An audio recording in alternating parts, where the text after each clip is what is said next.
जय श्री कृष्णा। इस भक्तिमयी चैनल को सब्सक्राइब करें, लाइक करें और शेयर करें। अधिक से अधिक श्रीमद् भागवत महापुराण जी का लाभ प्राप्त करें। हमारा प्रयास है प्रत्येक श्लोक का शुद्ध अर्थ आपको प्राप्त हो सके। ओम तत्सत। श्री गणेशाय नमः। ओम नमो भगवते वासुदेवाय। श्रीमद् भागवत महापुराण प्रथम स्कंद अथ प्रथमो अध्याय। श्री सूत जी से शौनक आदि ऋषियों का प्रश्न। प्रथम अध्याय पहला श्लोक।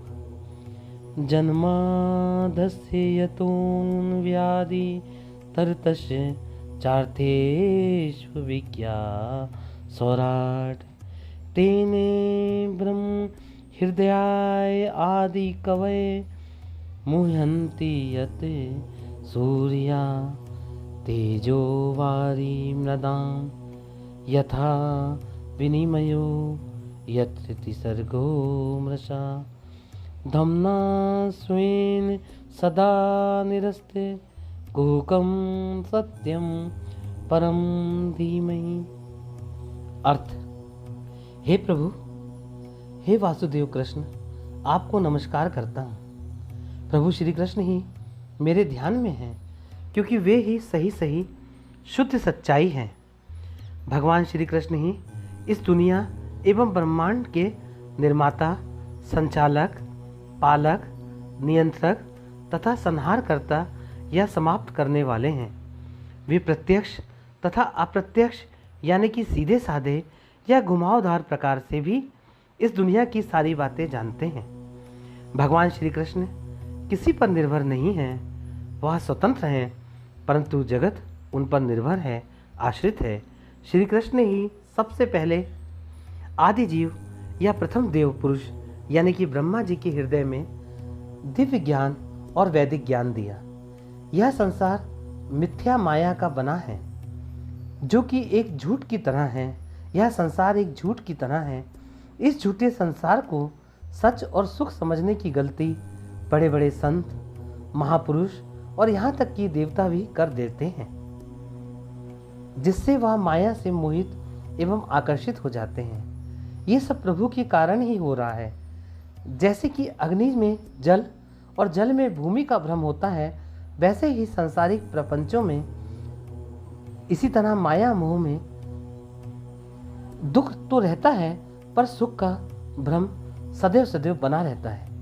श्री कृष्ण के प्रभाव से ही ये सारे भौतिक ब्रह्मांड, जो कि प्रकृति के 3 गुणों के कारण ही सही सही आकर्षक एवं सुखदायी जान पड़ते हैं, परंतु है ये सब अवास्तविक, झूठे, असत्य और दुख का कारण। इसलिए हम भगवान श्री कृष्ण का ध्यान करते हैं, जो अपने धाम में ही सदा रहते हैं और आगे भी सदा रहेंगे, क्योंकि वे ही परम सत्य यानी कि पूरा पूरा सच है। श्लोक दूसरा। धर्मा प्रोजित केतवोत्र परमो निर्मस्य राणाम सताम वेद्यम वास्तु मत वस्तु शिवदम तापत्र्योन्मूलिनम श्रीमद्भागवते महामुनि कृते किम वा परेरीश्वरा सद्यो हृदयवरुध्यतेऽत्र कृतिभिः शुश्रूषभिस्तत्क्षणात्। अर्थ। महामुनि व्यास देव के द्वारा निर्मित इस श्रीमद् भागवत महापुराण में मोक्ष तथा सांसारिक सुख, भोग आदि फलों की इच्छा रखने वाले भोगियों का नहीं, बल्कि भोग विलास सांसारिक सुख से दूर जाकर श्री कृष्ण की भक्ति व ध्यान वाले परम धर्म का सुंदर वर्णन है। यदि शुद्ध अंतःकरण यानी कि सच्चे दिल से श्री कृष्ण को मानने वाले अच्छे चरित्र के व्यक्ति एवं महापुरुष इसका अध्ययन करते हैं, तो वह झूठ फरेब की दुनिया से बाहर जाकर वास्तविक वस्तु परमात्मा श्री कृष्ण तक पहुँचने और उनकी कृपा पाने का रास्ता खोज ही लेते हैं, जिससे ऐसे पुरुषों के तीनों ताप यानी कि जीवन के सारे कष्ट परेशानियां दूर हो जाते हैं और परम कल्याण एवं सुख प्राप्त हो जाता है। इसलिए अब किसी और पद्धति, पूजा विधि, मंत्र तंत्र, साधन या शास्त्र की कोई ज़रूरत ही नहीं रह जाती। सच्चे मन से जब भी कोई अच्छा व्यक्ति यानी कि सुकृति पुरुष इसे सुनना चाहता है, उसी सच्ची व शुद्ध इच्छा के प्रभाव से ही ईश्वर उसके हृदय में तत्क्षण आकर बैठ जाते हैं, कैद हो जाते हैं। श्लोक 3। निगम कल्प तरोर्गलितम फलम शुक मुखाद मृत द्रव संयुतम भीवत भागवतम रसमालयम मुहुरहो रसिका भुवि भावुका। अर्थ: भक्ति रस को पहचानने वाले भक्तगण, यह श्रीमद् भागवत वेद रूपी कल्प वृक्ष का पका हुआ फल है। इस मीठे पवित्र फल का संबंध व्यास जी के पुत्र भागवताचार्य श्री सुखदेव जी महाराज से हो जाने से यह भागवत रूपी फल और भी मीठा हो गया है। मानो शुक नाम के किसी तोते ने इस भागवत रूपी फल पर चोंच लगा दी हो और उसकी इस चोंच लग जाने से इस भागवत रूपी फल की मिठास और बढ़ गई है, महत्वता और बढ़ गई है, गेयता और बढ़ गई है। इस फल में ना गुठली है और ना छिलका, बस रस ही रस भरा है। जब तक शरीर चेतन है, अर्थात जब तक हम होश पूर्वक जिंदा हैं, बस तब तक इस दिव्य भागवत रूपी फल का बार बार रस पी लो, बार बार श्रीमद् भागवत सुनो, पढ़ो, समझो, ग्रहण करो। यह मीठा फल सिर्फ इसी पृथ्वी पर उपलब्ध है। श्लोक 4। हम श्रीमद् भागवत महापुराण के प्रथम स्कंद के प्रथम अध्याय में चल रहे हैं, चौथा श्लोक पढ़ रहे हैं। यह चौथा श्लोक प्रारंभ होने के साथ ही मंगलाचरण समाप्त होता है। अब कथा प्रारंभ हो रही है। नैमिषे नैमिष क्षेत्रे ऋषिया शौनकादया सत्राम स्वर्गाय लोकाय सहस्त्रे समासत। अर्थ: एक बार देवताओं और ऋषियों के परम पुण्यमयी पवित्र क्षेत्र नैमिषारण्य में शौनक ऋषिगणों ने हजारों वर्षों में पूर्ण होने वाले एक महान यज्ञ पूजा आदि का अनुष्ठान पूर्ण किया, क्योंकि उनकी इच्छा भागवत प्राप्ति की थी। यहाँ स्पष्ट कर दें कि शौनक ऋषिगण, जिन्हें शौनकादि ऋषि भी कहते हैं, ये 88,000 ऋषिगणों का एक समूह है और इन ऋषिगणों के गुरुवर गुरु महाराज सूत जी हैं। श्लोक 5। अर्थ: एक दिन शौनकादि ऋषिगण ने प्रातः अग्निहोत्र आदि नित्य पूजा पाठ आदि करके अपने गुरुवर सूत जी महाराज का पूजन किया और अपने गुरु सूत जी महाराज को ऊंचे आसन पर आदर पूर्वक बैठाया और प्रश्न किया। श्लोक 6। शौनकादि ऋषियों ने अपने गुरु सूत जी से कहा कि आपने समस्त इतिहास, पुराण और धर्मशास्त्र का विधि पूर्वक अध्ययन किया है तथा आपने उन ग्रंथों का बढ़िया अर्थ भी समझा है, उनकी व्याख्या भी की है। श्लोक 7-8। वेद वेदांत के श्रेष्ठ जानकार भगवान के अवतार श्री वेद व्यास जी ने एवं अन्य संतों ने भगवान के सगुण निर्गुण रूप, भौतिक तथा आध्यात्मिक दर्शन एवं ज्ञान के रूप में जो कुछ जाना, समझा, सीखा, उन सभी बातों को आप भी जानते हैं। सूत जी महाराज, आपका मन, दिल सब कुछ बड़ा सरल और शुद्ध है। इसी से आप उनकी कृपा तथा अनुग्रह के लिए उचित व्यक्ति जान पड़ते हैं और सब कुछ आप पा चुके हैं।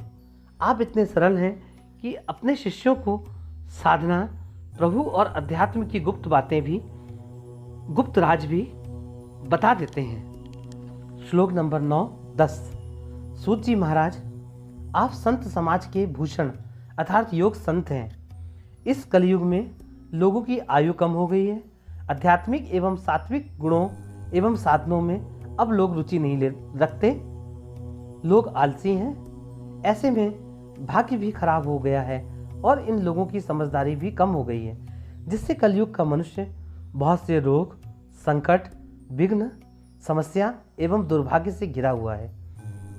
अतः आयुष्मान सूत जी, कृपया कर आप बताइए कि इन सभी शास्त्रों, पुराणों और गुरुजनों की शिक्षा में कलयुग के जीवों के परम कल्याण का क्या कोई सहज साधन आपने निश्चित किया है?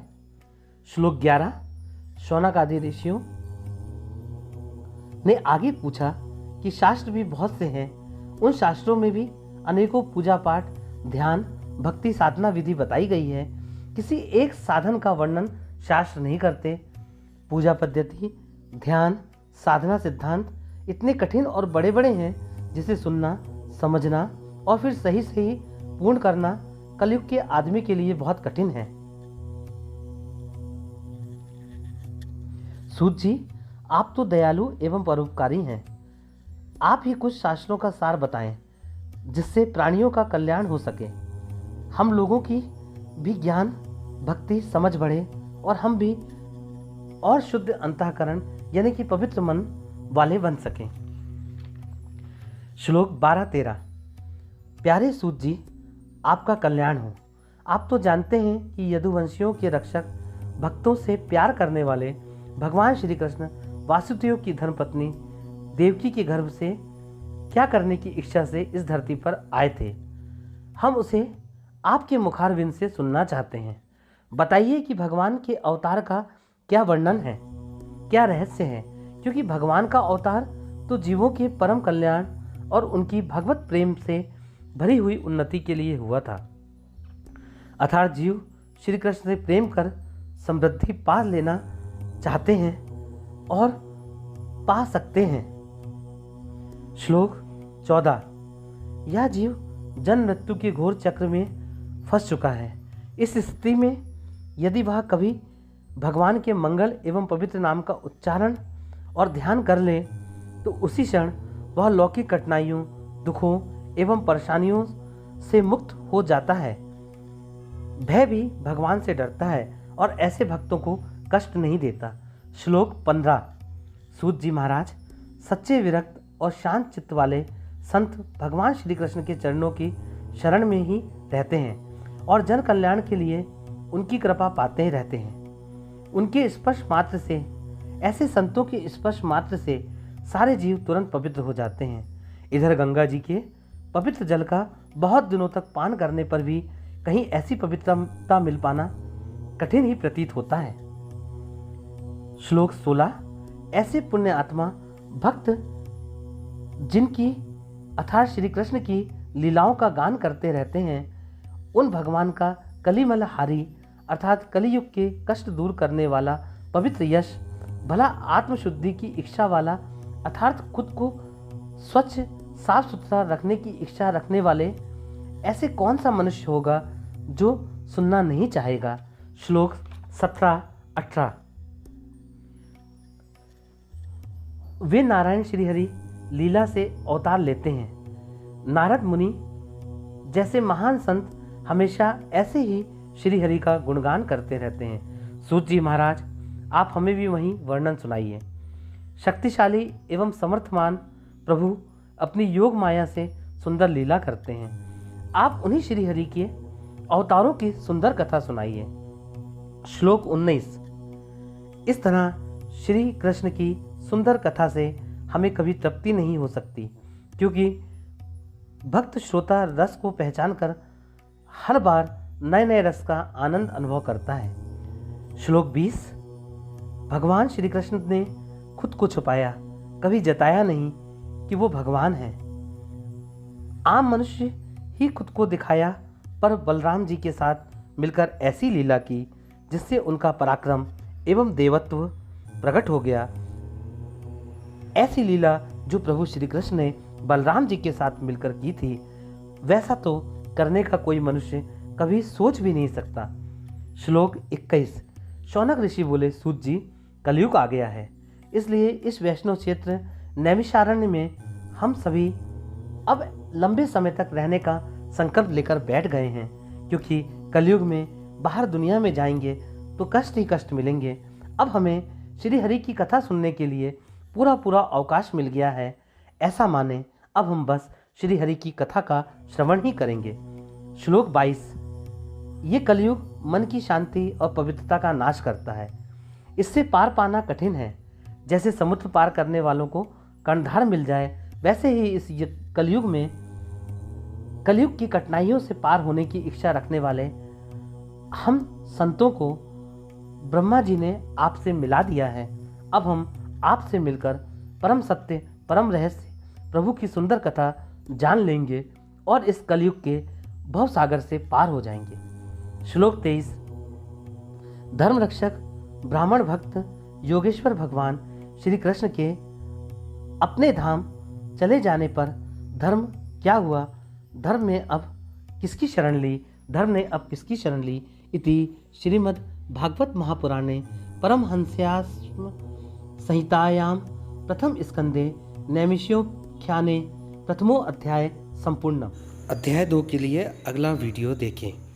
जय श्री कृष्ण।